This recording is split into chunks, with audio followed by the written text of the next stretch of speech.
Kita mulai. Assalamualaikum warahmatullahi wabarakatuh.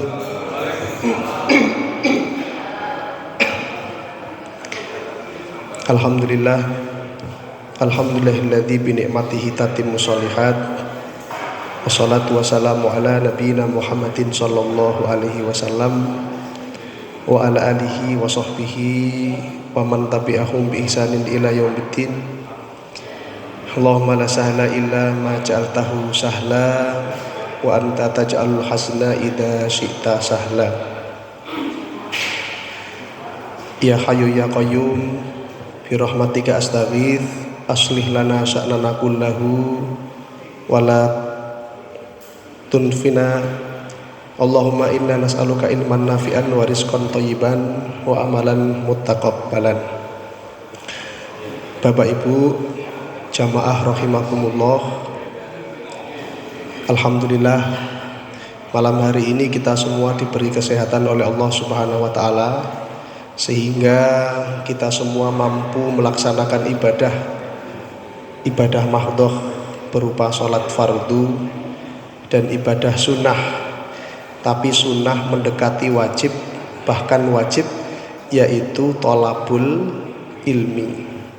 Mudah-mudahan setelah lepas sholat maghrib lalu lanjut kita belajar, mudah-mudahan jadi sebab Allah ampuni dosa-dosa kita semua, amin ya rabbal alamin. Sebelumnya monggo kita sarang-sarang buka dulu majelis kita malam hari ini dengan membaca basmalah. Bismillahirrahmanirrahim. Saya sapa dulu jamaah semuanya, pada sehat semua nih? Alhamdulillah. Setelah ganti presiden sehat? Alhamdulillah. Semangat nggih. Semoga kita sebagai rakyat hanya bisa berharap dan berdoa semoga ada yang namanya perubahan.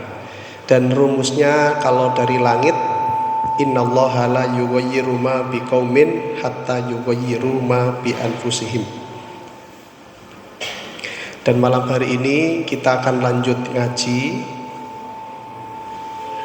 fikih yang saya pribadi tadi sebelum berangkat memperkirakan yang datang itu kurang lebih 40. Tapi ini yang hadir kelihatannya 160 yang kelihatan, 40 yang tidak kelihatan. Siapa mereka? Malaikat-malaikat di sekitar Anda. Insyaallah nggih. Ibu-ibu, bapak-bapak, saya malam ini sengaja tidak pakai papan, tidak pakai proyektor. Saya printkan kitab yang kita kaji, tulisannya Arab gundul kabeh. Saya bagikan pada jenengan. Saya ingin memberikan satu kesan, yaitu bahwa ternyata sinau iku angel. Sinau iku maksudnya apa? Para ustadz kita yang mungkin jenengan lihat di sini enak, gampang nyampaikan, bagus penyampaiannya, ilmunya banyak. Ternyata belajarnya juga angel, harus meneliti kitab-kitab gundul dan lain-lain. Saya ingin ibu bapak ikut merasakan, karena biar nanti menghargai ilmu kita itu insya Allah dimudahkan. Saya print cuman 40, yang tidak kebagian sabar, karena saya tadi mengira yang datang itu 40, karena biasanya kalau nggak 30, 25. Tapi malam ini kelihatannya Masya Allah ibu ya, nopo pada tanggal muda semua ini, kok yang hadir banyak ini. Mohon Pak dibagikan Pak, monggo.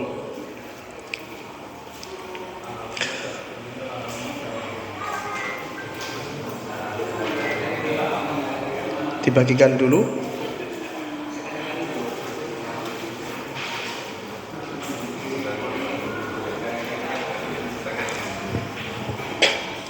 Jenengan paham boten paham, sing penting nyekel nggih. Sing kuwatir Bapak Ibu, yang khawatir bingung khawatir pegang kepala, mending nggak usah. Nggih.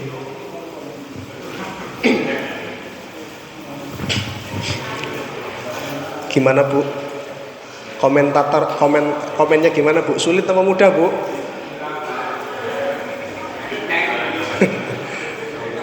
Jari Pak Sugeng enteng. Mok ngene. Napa?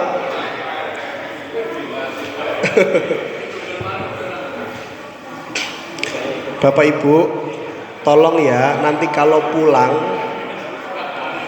Halo. Tolong nanti kalau pulang, tolong saya jangan dirasani nggih. Jangan dirasani nggih. Saya cuma ingin memberikan kesan pada jenengan bahwa guru-guru kita itu berjuang luar biasa. Buka kitab fikih, buka kitab akidah, lalu mensimpulkan, menyampaikan dengan baik. Kita tinggal duduk, tinggal nerima. Sudah dapat semuanya? Sudah nggih? Itu kitab itu namanya kitab Al-Wajiz fi Fiqhil Islam, ringkasan fikih Islam dengan berbagai perbedaan pendapatnya. Masuk halaman 378. Ini saya lihat reaksi Bapak Ibu beda-beda ya. Ada yang antusias iki opo jane isine iki. Ada yang cuman diwalak-walik paling yo ngono kuwi. Ada yang reaksinya enggak enak, dilipet-lipet kok kayak layangan loh. Itu halaman 378, judul kecil di pojok kiri namanya Al-Uqubat Asyariyah, hukuman-hukuman dalam syariat wa asbabiha dan sebab-sebabnya. Oke. Di pertemuan bulan lalu kita membahas tentang rajam, sudah mulai membahas tentang alatnya, syarat yang melempar, lalu yang dilempar. Lalu di ujung kertas yang jenengan pegang itu ada tulisan wal mayyitu birrajmi, orang yang meninggal atau mayit birrajmi karena sebab rajam. Saya bacakan nggih. Diwasi mawon. Yugsalu, dicuci, dimandikan. Jadi orang yang dirajam itu kalau meninggal tetap dimandikan. Wa yukaffanu, kira-kira napa? Dikafani. Wa yusalla alaihi atau wa yusolli alaihi, disolati. Wa yudfanu, dimakamkan. Fi, di maqabiril muslimin, kuburane wong-wong muslim. Loh, pinter to Pak, saged to? Gampang wong kula terjemahno. Liqaulihi sallallahu alaihi wasallam, karena sebab dawuhipun Kanjeng Nabi sallallahu alaihi wasallam, fi sakni ma'is, dalam menanggapi sakni niku persoalanipun Mas Ma'is niku tersangka zina di zaman Nabi yang ngaku tobat, sing jaluk di napa? Dirajam. Niku terkenal namine Ma'is. Napa Rasulullah dawuhipun isna'u bihi ma tasna'una bimautakum. Isna'u bihi, perlakukanlah Mas Ma'is itu ma tasna'una, sebagaimana kau perlakukan bimautakum, orang-orang yang meninggal di antara kalian. Gampang toh Pak Sugeng? Ngaji nek ngerti maca dhewe ngene gak usah ngaji ya. Cukup buka kitab tenggriya, kitab fikih jenengan buka rina wengi mengko lak dadi ahli fikih. Masalahe kula jenengan dereng sempat. Pramila nek wonten ngaji nek saged budal minimal ngerti kesimpulan. Lanjut, niku urusan rojam sampun selesai, kita masuk bab yang cetak tebal baru, hukum fi'lu atau fi'li boleh, perbuatan seseorang qaumilutin, seperti perbuatannya umatnya Nabi Lut, yaitu homo dan lesbi. Jadi malam ini kita akan membahas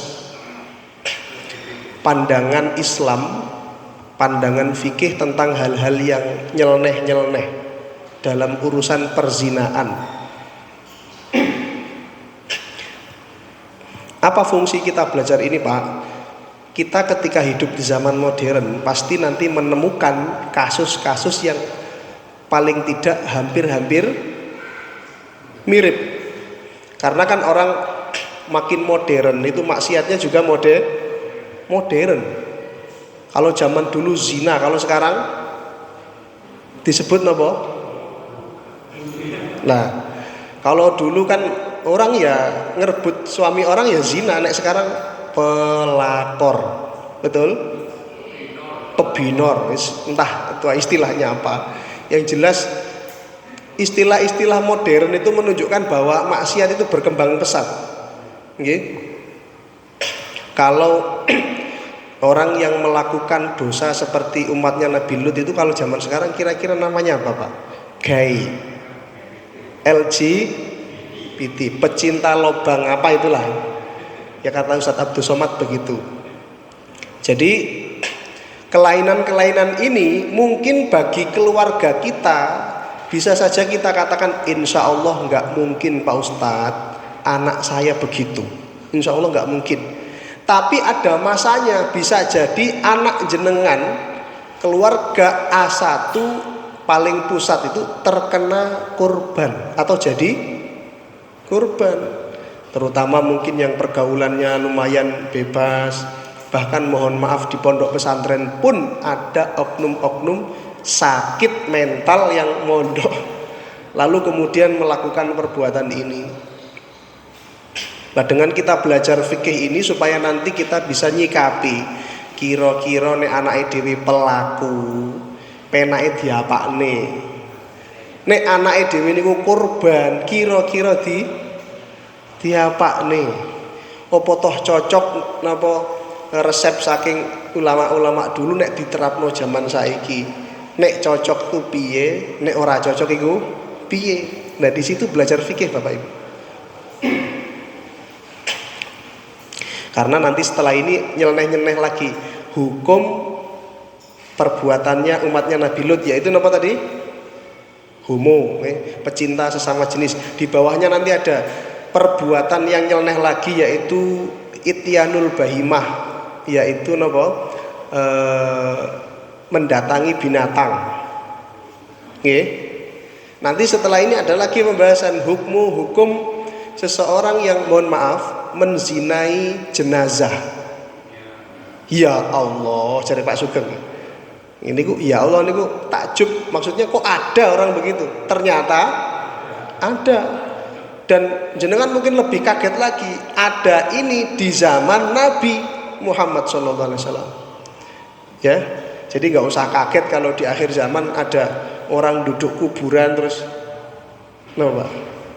Kalau zaman kita dulu kecil kan mungkin orang kalau duduk kuburan biasanya adalah aliran sesat. Biasanya nyari apa, Pak? Ya kain kafan atau nyari apa gitu. Tapi kalau zaman sekarang ya duduk kuburan banyak cerita. Ya mungkin jengkel karena suaminya direbut sampai dendamnya kesumat ya, duduk kuburan. Baik, kita lanjut, kita baca dulu supaya kita tahu betapa sulitnya guru-guru kita belajar. Kita fokus yang cetak tebal, hukum orang yang melakukan dosa yaitu pecinta sesama jenis. Ya, kita mulai baca. Yu'azzaru artinya ditakzir. Pelakunya diberi hukuman takzir. Apa, Pak? Takzir. Takzir itu dulu sudah saya jelaskan. Takzir itu hukuman yang bisa istilahnya fleksibel sesuai dengan keputusan siapa? Hakim, yang tujuannya untuk memberi efek jerah. Ya, saya baca. Yu'azzaru fa'ilu, dihukum takzir fa'ilu pelaku hadzal mungkari, perbuatan ini yang mungkar fi ra'yil Hanafiyah, menurut pendapat Abu Hanifah. Jadi yang pertama, menurut madhab Abu Hanifah, madhab paling pertama, yang paling lama, paling tua, niku madhab Abu Hanifah. Tentu itu setelah itu Syafi'i dan Hambali. Menurut madhab ini, orang yang melakukan perbuatan umatnya Nabi Lut, pecinta sesama jenis alias zina dengan sesama jenis, itu ditakzir. Terserah hakim mau dijatuhin dari atas lantai, mau digantung, mau ya intinya ada fleksibel. Kenapa sampai seperti itu? Menurut madhab Hanafi selanjutnya, li'annahu, karena dosa tadi la yu'addi, tidak sampai ila, membawa efek ikhtilatil ansab. Jadi kalau ada orang laki-laki suka laki-laki, secara logika kalau seneng sebenarnya nggak ada masalah. Jangan dipotong sampai sini ya. Dari sisi keturunan, karena nggak mungkin bisa hamil. Mosok ada Pak bisa hamil Pak? Mosok ada? Mosok jeruk makan jeruk lahir jeruk? Kan nggak ada. Jadi madhab Abu Hanifah ini kalau jenengan nanti belajar lebih dalam kitab ini, menunjukkan bahwa madhab Imam Abu Hanifah itu memutuskan berbagai ijtihad itu berdasarkan akal, secara logika. Maka nggak usah dirajam. Saya ulang lagi, tidak usah dirajam karena ya mustahil ya, atau tidak akan merusak keturunan, ya tetap lanang karo lanang. Oke, itu madhab Abu Hanifah. Dan nanti kalau jenengan belajar lebih jauh, kalau ketemu madhab Abu Hanifah mesti rata-rata itu bagaimana pertimbangan logis dan tidak logis. Ya niki nggak usah nopo diperdebatkan, karena memang urusan niki urusan yang khilafiyah. Nggih padha karo kunut niku lho nggih. Padha karo zikir keras niku. Zikir banter tah alon niki ana apa Pak Sugeng? Nggih. Kita kalau ikut madhab tertentu setia, nggih tolong diamalkan. Ya kalau zikir setelah sholat, ya kalau yang kita yakini dan kita pelajari itu adalah Nabi tidak mengeraskan suara, maka ya istiqomah. Tapi bagi madhab Syafi'i yang jelas sekali dalilnya, kana yarfa'us saut, bahwasannya suara agak kedengaran keras, kepireng banyak orang itu, kana fi ahdi zamanin Nabi sallallahu alaihi wasallam, pernah terjadi di zaman Nabi, cuman nggak jelas urutannya apanya. Tapi yang jelas apa? Di zaman Nabi, Nabi jadi imam, suara zikir bareng itu terdengar keras, pernah terjadi, dan Nabi tidak melarang.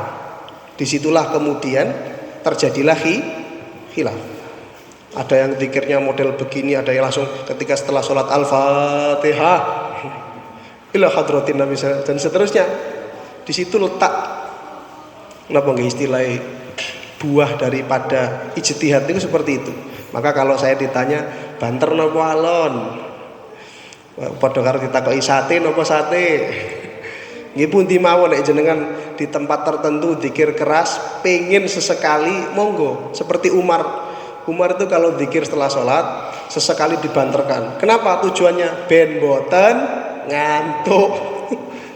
Kalau sholat juga begitu malam.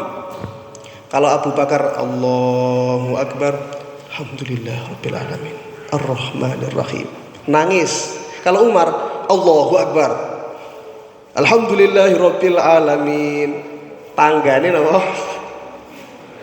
Tangi kabeh. Nah, itu madhab yang bisa kita ikuti. Jadi kalau sholat malam ibu-ibu di samping telinga suaminya Allahu Akbar. Kok sampai rakaat terakhir durung tangi, Iqra'u Yasin ala mautakum, bisik-bisik Yasin ya, utawa pas rakaat pertama maca Yasin. Baik Bapak Ibu, kita lanjut ya. Wa yuhaddu, baris nomor 2, wa yuhaddu, dan dihukum had, berarti dirajam atau diberi hukuman sesuai hukuman yang zina itu, fi ra'yil jumhur, menurut pendapat jumhur, bimithli, seperti hadis zina, kaya dene hukuman apa? Zina. Kenapa? Li'annallaha ta'ala, sebab Allah subhanahu wa ta'ala ghaladha, memberatkan, uqubata, hukuman, fa'ilihi, pelaku dosa zina, fi kitabihil majid, di dalam kitab Al-Quran.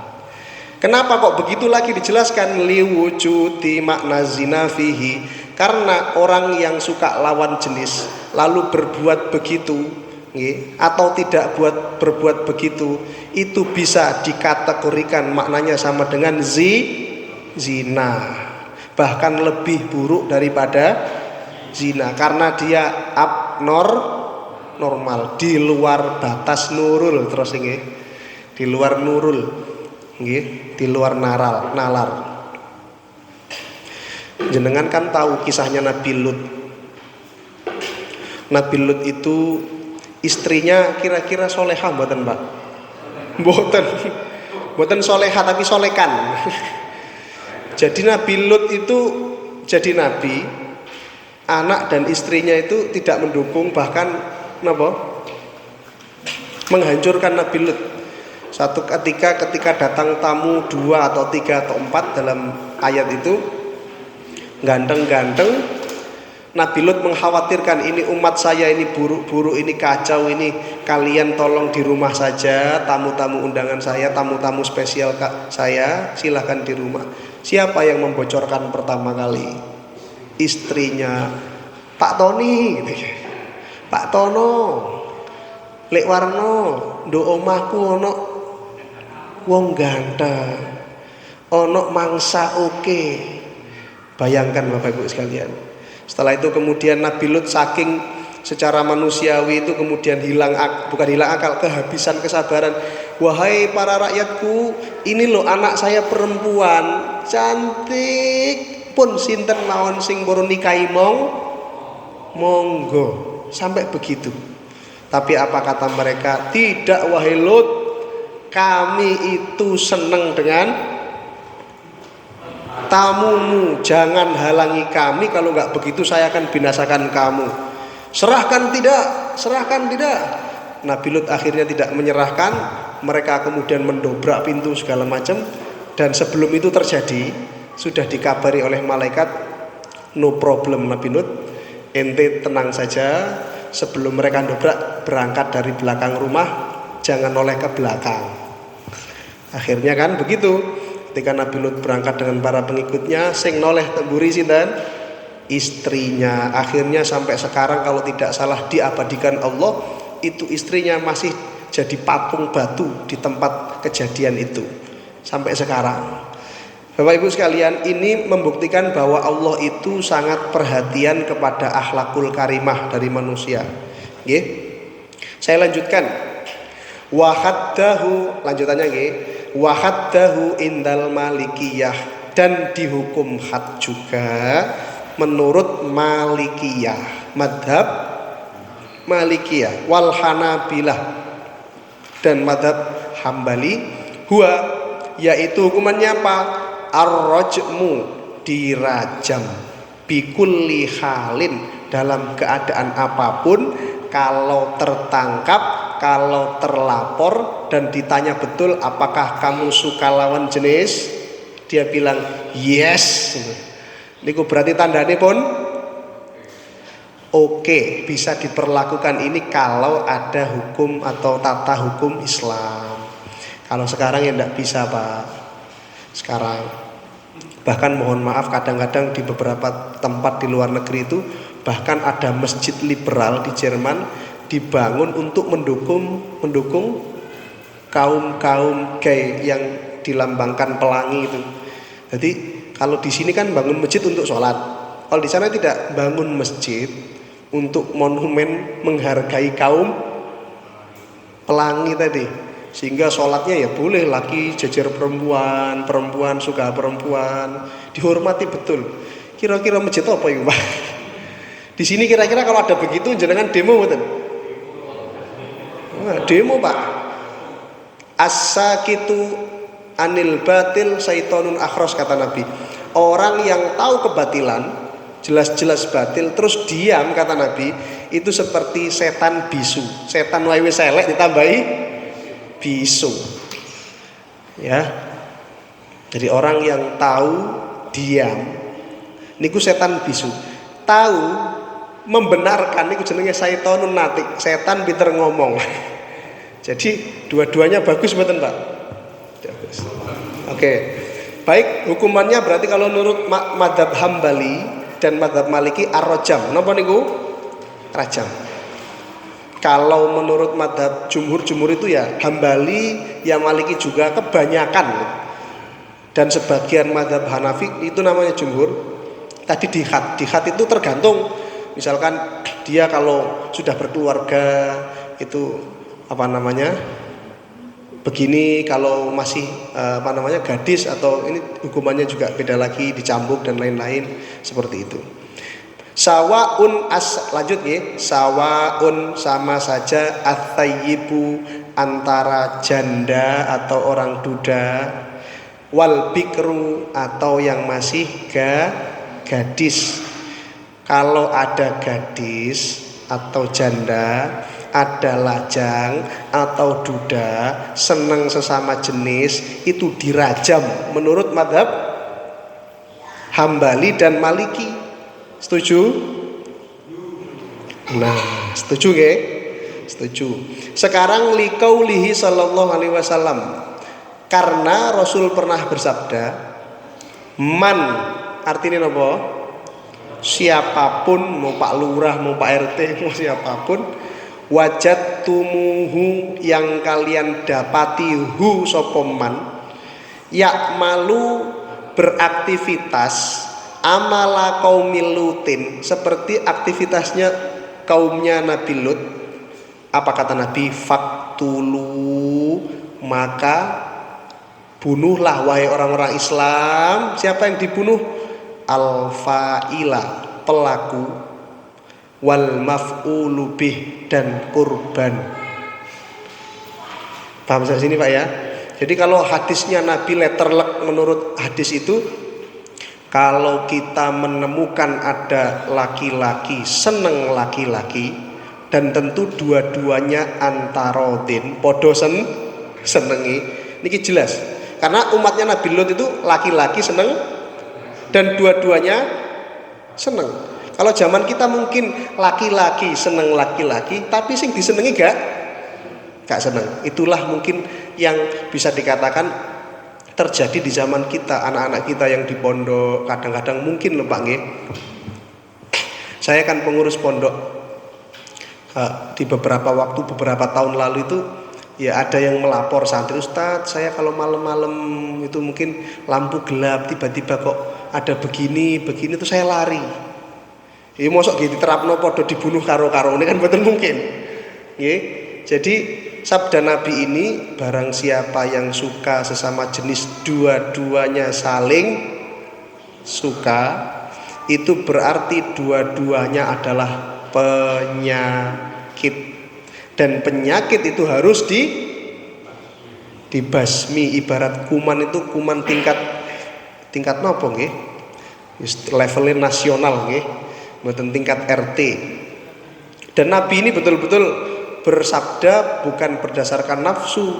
Karena kalau orang itu jadi kurban dan dia ridho, saya yakin-yakinnya suwe-suwe nek ono kesempatan golek mangsa. Orang yang pernah jadi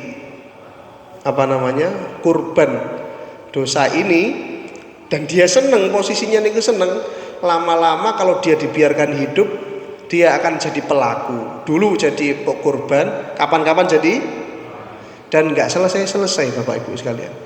Nggih. Makanya di pondok-pondok putri, mohon maaf, Itu dilarang putri-putri terus dekat-dekatan, terus kemudian lus-lusan. Karena apa? Suudon, membuat suudon. Putra juga begitu, ada aturan dilarang lebay. Itu bukannya apa, tetapi untuk mencegah terjadinya dosa ini. Bapak Ibu mungkin nggak percaya, di zaman Umar ada laki-laki itu disenangi laki-laki. Karena apa? Ayu Pak, laki-laki nih Pak. Laki-laki tapi ayu. Bu, kalau ibu ketemu laki-laki cantik kira-kira gimana Bu? Jadi bestie. Iya Pak, gimana Pak? Jadi zaman Umar itu ada laki-laki tapi apa nih ngarani Pak? Feminim. Sehingga membuat fitnah apa? Jadi pembicaraan di pasar, di masjid itu loh, laki-laki itu masih itu kok ganteng, tapi gantengnya kok menggoda gitu. Umar dengar begitu, ini laki-laki nggak boleh dibiarkan, penyakit ini, asingkan, diasingkan, sembuh sementara, balik lagi kumat, masyarakat yang kumat. Kemudian gimana caranya? Dicukur, digundul tambah ayu. Bayangkan loh Pak. Lah nek wong digundul terus dijilbabi tetap ayu terus pripun Pak Sugeng? Lah itu namanya penyakit Bapak Ibu sekalian. Tidak nutup kemungkinan di masyarakat kita ada model begitu. Wong lanang tapi feminim. Sampean kemarin Agustusan lihat kan? Ada laki-laki pakai lipstik, pakai baju perempuan, terus karnavalan, dung ding tak ding dung ding tak ding dung. Sing nggodha wong lanang napa wong itu? Hai cantik, padahal wong lanang. Ngerti lanang jek kober-kober digodha, hai cantik. Wonten nggih sing digodha hai cantik nggih semawur, apa Bang? Wah niku. Mungkin zaman sekarang nggak ada perbuatan Nabi Lut, nggak kelihatan, tapi indikasi kalau karnaval, kalau kemudian ada pesta-pesta, saya kok deg-degan Pak ya. Deg-degan itu laki-laki sudah mulai menampakkan itu loh, menyerupai perempuan, mutasabihin bin nisa, mutasabihat minan nisa. Jadi mereka sudah kayak jadi perempuan. Akhirnya yang suka sama dia juga laki-laki seneng. Makanya itu sekarang kalau bisa, kalau jenengan ada undangan karnaval, tolong dihindari peluang untuk dosa ke situ. Perempuan juga begitu, Nah, dunia sekarang kan terbalik, yang laki-laki macak perempuan, sing perempuan macak lanang, podo fitness kabeh, fitness, gotot Pak ya. Dan itu subhanallah ya, jadi istilahnya jadi pelajaran buat kita semua. Ibu-ibu jamaah Al-Basit sering fitness Bu? Fitness larang, olahraga tenggeriya mau naras-arasan fitness. Kita lanjut nih. Kemudian Bapak Ibu sekalian, wa fi lafdin, dalam satu lafaz tertentu Nabi mengatakan farjimu al-a'la wal asfal, rajamlah mereka baik al-a'la wal asfal, yang tingkatnya tinggi atau yang paling rendah. Pokoknya kalau ketemu siapa saja melakukan itu, rajam semua. Itu perintahnya. Wa indas syafi'iyah, menurut Syafi'iyah, mazhab Syafi'i secara terpisah, yuhaddu haddaz zina, dihukum had sebagaimana hukuman zina.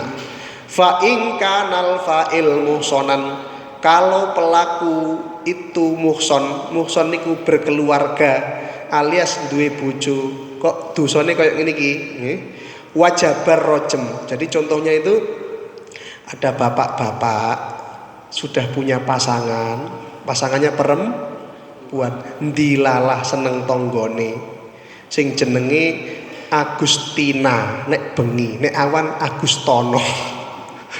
Naudzubillah min nanti Agustin, nek bengi, nek awan Agus. Okay.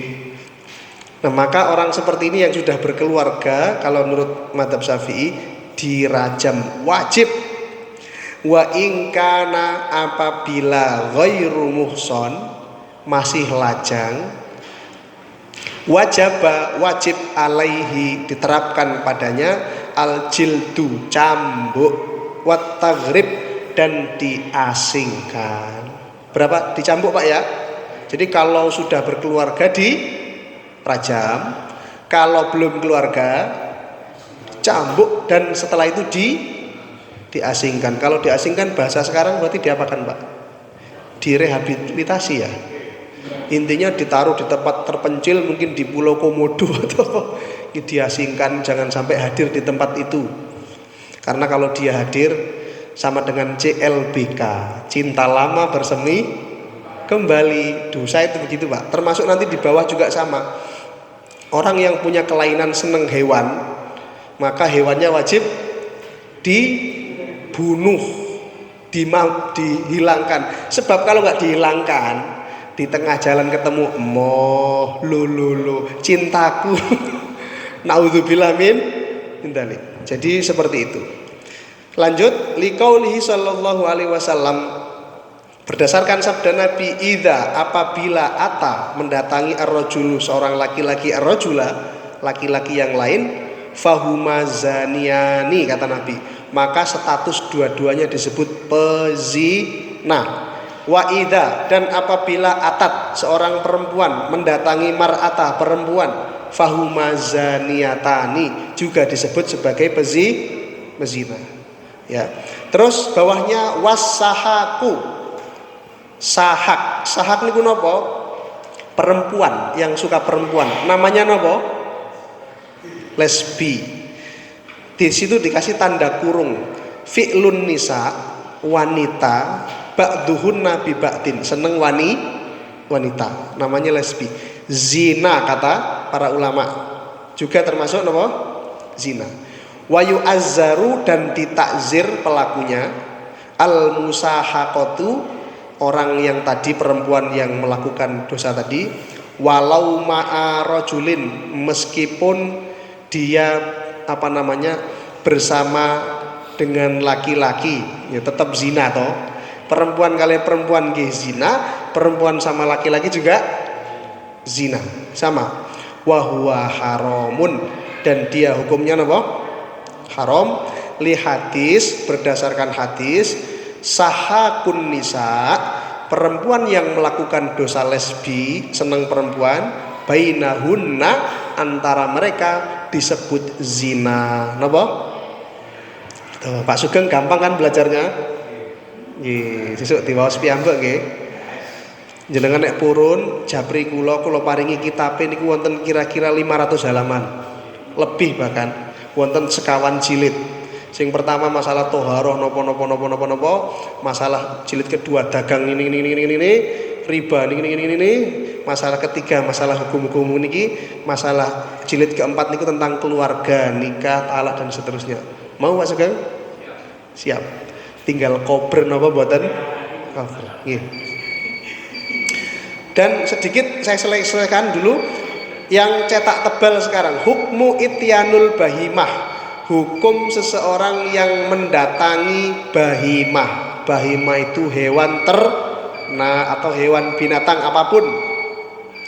Ittafaqat sepakat al madhahib seluruh madhab ala bahwasannya wa annawati al bahimah sesungguhnya orang yang mendatangi hewan yu'azzaruhu al-hakimu maka dia ditakzir, dikasih hukuman jera oleh Pak Hakim, bima yurti'uhu dengan hukuman yang bisa membuat dia jera. Sekali lagi berarti hukumannya ditakzir. Bapak-bapak, ibu-ibu, sebelum saya tutup, kalau yang tadi yang dosa sebelum ini, kalau para ulama banyak mengatakan hukuman untuk para pelaku homo dan lesbi itu dikiaskan sebagaimana azabnya kaumnya Nabi Lut, yaitu ditenggelamkan ke bumi, dijatuhkan ke bawah. Maka di beberapa tempat di negara-negara yang mencoba hukum Islam diterapkan, itu mereka dibawa ke atas bukit atau ke atas gedung lalu dijatuhkan. Ini mengkiaskan dengan azab yang diberikan Allah, yaitu dibalik buminya, ditenggelamkan, dijatuhkan dari atas ke bawah. Lah kalau kasus misalkan di Bali ada seseorang menikahi sapi, napa hukumnya? Ya terserah mereka, wong Bali kan mboten tiyang muslim nggih. Tapi bagi kita kalau ada yang begitu, maka ditakzir. Ya gimana caranya jerah? Nanti hakim yang menentukan. Kalau dia orang kaya ya dimiskinkan, gitu Pak nggih. Kalau dia orangnya mungkin apa ya, suka ini suka itu, ya dihalangi kesukaannya supaya dia jerah dan tidak melakukannya lagi. Saya lanjutkan sedikit. Li'anna toba'a, karena tabiat manusia as-salim, yang sehat, yang waras, itu yakba, menolak hadal fi'il, perbuatan ini. Alasannya sederhana Pak ya. Kenapa kok mendatangi hewan itu haram atau dihukum takzir? Ya karena secara logika, secara akal niki mboten beres. Jadi kalau ada orang yang terjangkit apa ini, yang satu ini berarti uangnya apa? Iya, kira-kira akalnya jongkok. Masa ada manusia cantik kok milih kewan? Kalau kasus yang terjadi Pak di beberapa tempat itu biasanya karena kesirikan biasanya. Kadang syarat dari mbah dukunnya begini, terus tiba-tiba dia didatangi perempuan cantik yang itu ya ternyata jin ya. Kemudian berhubungan suami istri, ternyata jadi paginya jadi ular, ada yang jadi kambing. Jadi sihir itu begitu. Jadi kalau kejadian di Jawa itu banyak yang begitu. Seakan-akan matanya itu dirubah wanita cantik padahal sebenarnya binatang. Dan kalau di Bali itu kan kalau mendatangi sapi ya dinikahkan dengan sapi di laut gitu kan ya. Itu kalau di Bali, tapi Bali kan bukan apa? Ya bukan syariat Islam, jadi wajar ya terserah mereka. Tapi kalau kita ya ada keluarga yang begitu ya dicap mawon berarti wong gak beres. Orang gila. Hukumannya apa? Ya terserah nanti Pak Hakim atau yang menghukum kira-kira dia jerah itu apa. Ya. Wali qauli Ibnu Abbas, dan berdasarkan pendapat Ibnu Abbas radhiyallahu anhu, laisa alal ladzi ya'til bahimah haddun. Ibnu Abbas ahli tafsirnya yang didoakan Nabi mengatakan orang yang mendatangi hewan itu enggak boleh dihukum had. Kenapa? Karena dia stres. Maka dihukum terserah ya dipasung boleh, direhabilitasi boleh atau apalah begitu karena dia otaknya sudah. Dan terakhir watuk talul bahimah, hewan yang disenangi yang sudah disetubui wajib dibunuh firoil Hanabilah, dalam pendapat Hanabilah. Sampai situ dulu ya.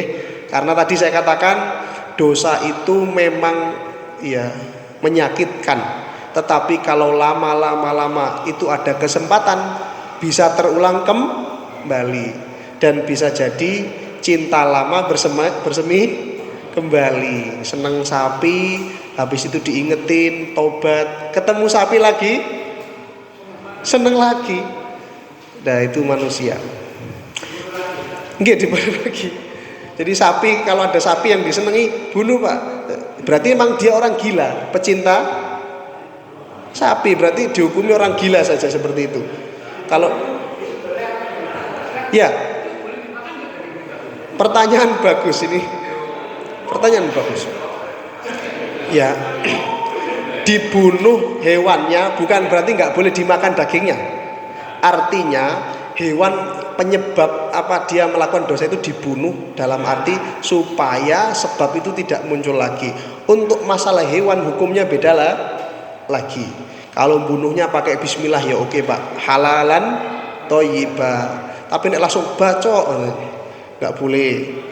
Ya, kan eman ada mbeleh sapi kok sapine kita kena ayat wala tubadziru innal mubadzirina kanu ikhwanas sayatin. Jadi boleh.